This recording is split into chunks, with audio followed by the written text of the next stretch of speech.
Hello beautiful, it's Anastasia Honu, and today I'm going to be talking with you about what I've learned as a wife being married for 1 year.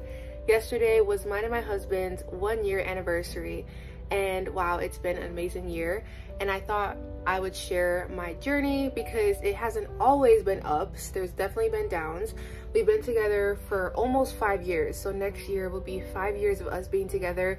We met right after I graduated high school, so yeah, we were young when we met, and we were young when we got married. We got married when we were 21, so I thought I'd share my journey and what I've learned in this year of being a 21-year-old wife, and now 22 and 23 soon.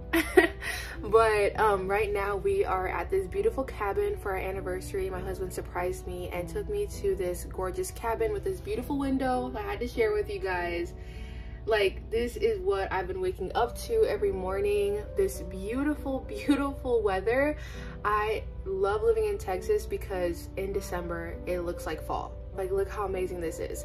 In Illinois, where I used to live, it would just be snowing by now and all the leaves would already be dead. So this is just honestly like a treat for me. So it's been amazing. But without further ado, let's get right into it. One of the first things that I've learned about being a wife is that it's not always about being right. A lot of times we will prolong arguments because we just want to be right. We want to be the person that, you know, has the last say. And that's not always, you know, the right thing to do, because when you're right, sometimes, you know, it could leave both of you guys mad or whatever it might be. But instead, it's about finding a conclusion, coming to common grounds where you guys can just end in a happy note, you know what I mean? So what I've learned is that, you know, it's not always about being right. You don't have to be right in every single situation. It's so much better to just, you know, come to a conclusion and stop whatever argument or disagreement that you guys were in. Another thing that I've learned, and I've known this before we even got married, but it's also just learning more and more when we got married, is that the way that you speak to your husband truly matters. As a woman, and as a man too, the way he speaks to me, but I'm talking about from my perspective, is that the way that you speak to your husband, it matters. I want to speak uplifting to my husband, and sometimes as women it can be easy to nag sometimes, or just like talk about all the things that we need him to do or whatever. But I've learned that the way that I speak to him, it makes a huge difference. And when you speak to your husband respectfully and with gratitude and honor, it's just, you get a much better reaction than when you're just like nagging and, you know, all the other different things. So I just truly believe that the way you speak to your significant other truly does make a difference. Another thing that I've learned is to never joke about divorce and not even bring it up. I used to, at the beginning, we both used to sometimes like joke around about it or talk about what ifs, what if this happened, you know, all these other different things, and it would just cause arguments, cause hurt for no reason. So what I've learned is to literally never bring up divorce, never bring up the word divorce, never joke about it, nothing like that. People will be like, oh, you know, if I did this then you would divorce me, whatever. No, like, don't even bring it up, don't joke about it, don't do anything like that. It's just not good to bring it up because it's just not something you want to think about. We made a commitment when we got married, and I truly believe that this commitment is for the rest of our lives, Lord willing, till death do us part. Like how we said, it is a commitment and a covenant between us and God, and I never want to bring up something that's not even going to happen anyways. So there's no reason to joke around about it, get hurt by it, or anything like that. So that's also something that I learned. Another thing that I've learned is to never speak about my husband behind his back to other women, friends, or whatever it might be.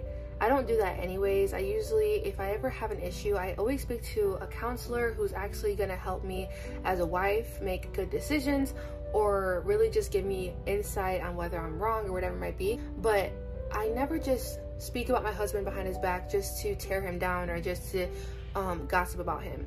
I used to work with women that would just talk trash about their husbands, and I just didn't like that at all. It doesn't feel good to sit around and talk about someone that you supposedly love so much. So if my husband's ever irritating me, or if there's something that we need to fix in our marriage, I'm going to my counselor. I'm going to someone that I trust, that's gonna give me wise counsel, and not someone that's just gonna be biased towards me and talk trash about my husband with me. I would never want to do that as a wife. So that's one thing. Always, if you have something bad to say about your husband or something, you know, that you want to work out, talk to your husband about it, talk to God about it, and talk to a marriage counselor or whatever it might be, actually gonna help you and bless your marriage, and who also, you know, is not biased towards either one of you. Another thing that I've learned being married to my husband is that it's not always going to be butterflies and rainbows every day. You're not always going to get butterflies in your stomach or whatever. It's about choosing to love that person. And in our society, love is this feeling, and it comes and goes, and people talk about, oh, I fell out of love with people. But loving someone is choosing to love them every single day, choosing again and again and again to love this person, to show them love, to, you know, show my husband respect and love. It's not a feeling that's supposed to come and go. And I'm not always gonna feel like doing things for my husband. I'm not always gonna feel like, you know, loving him, because sometimes we argue or whatever it might be, right? But it's about choosing to love this person. And we made that commitment to be with each other for the rest of our lives, and I'm committing to loving him for the rest of my life. So that's another thing too. Making a commitment to be married is choosing to love that person every single day, even when you're mad, even when they annoyed you or whatever it might be. Another thing that I've learned and I'm still growing in is submitting to my husband. It talks in the Bible about us wives submitting to our husbands, and it talks about husbands loving your wives like Christ loves the church. It talks a lot about how we're supposed to be treating our spouses. And when it comes to submission, it can be hard for us women, especially if you come into a marriage or if you are in a relationship and you identify as a strong, independent woman. And for a while, that's who I was. I was that strong, independent woman. I didn't need no man and all these other different things. And when you come into a marriage with a man who is very masculine and who leads you like how he's supposed to, it can be hard sometimes because you have your own ideas of what you want for your life, and so does he. And even though we both have discussions, we both have different things, at the end of the day, my husband will make the last decision for our family, and our family right now is just me and him. I truly believe that as a wife, I'm to submit to my husband even when it's hard to, even when sometimes I don't agree, even though it's very rare. Usually we do come to an agreement, but sometimes we don't. And my husband makes a decision for us, and 9 times out of 10, you know, most of the time I'm really happy with the decision. Honestly, my husband hears from God. This is why it's so much easier to submit to a man. And I'm saying easier because when you submit to a man that's submitted to God, then that's just a beautiful thing. And it talks about that in the Bible as well. You know, when you submit to your husband, who's the head of the family, your husband is supposed to be submitted to God as well. And that's how everything works out. So a lot of women don't like the idea of submission. They don't like the word because they think it's like you're being walked all over like a doormat, but that's not at all what it is. And when you have a husband that you love and trust, and who loves and trusts you, and who also has your best interest at heart, then it can be a beautiful thing to be submitted to your man. So this is something that I'll talk more about later on my channel, because I know it is a controversial topic.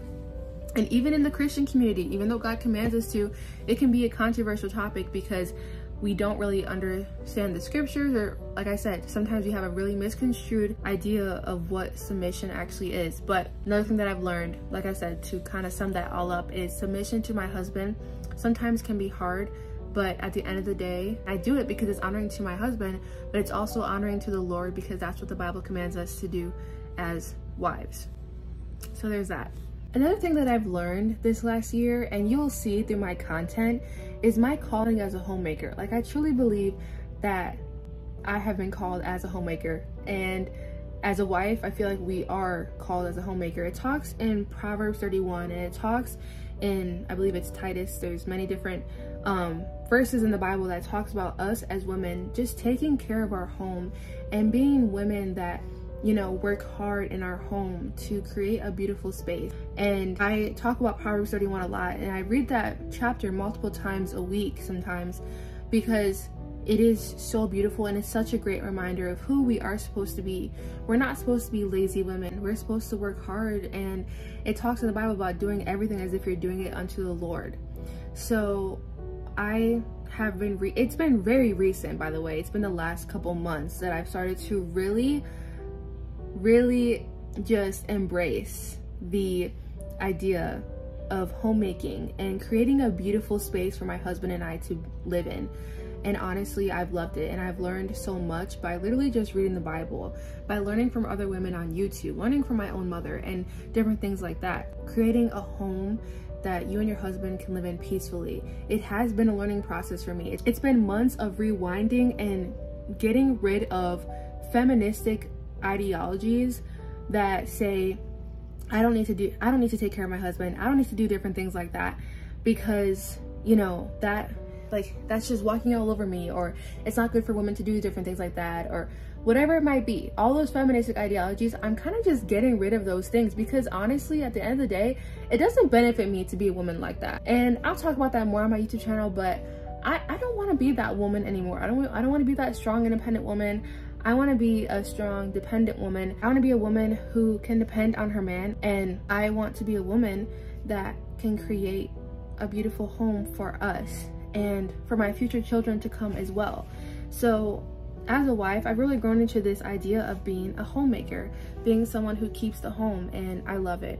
And I will keep on doing it because I know it's a blessing to my husband, and I can tell that ever since I've started to create a beautiful space for my husband to come home to and for us to live in, even my husband has more peace, and I can see that he's been happier. I've been happier to live in a space like this, and it's been amazing to enjoy this life together as I have grown into my role as a homemaker, as a wife, and I love it.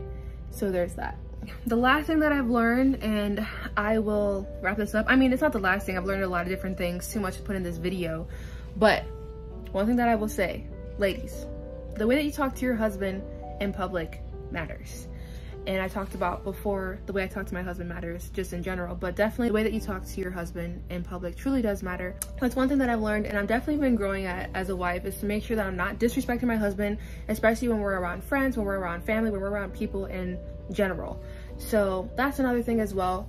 I'll be talking a lot more about all these different topics in my later videos, but I hope that you guys like this short little video of what I've learned as a wife after being married for 1 year. It's been beautiful to be married. I love being married, and I really enjoy just spending my days with my husband. I hope you guys like this video, and I will see you next week.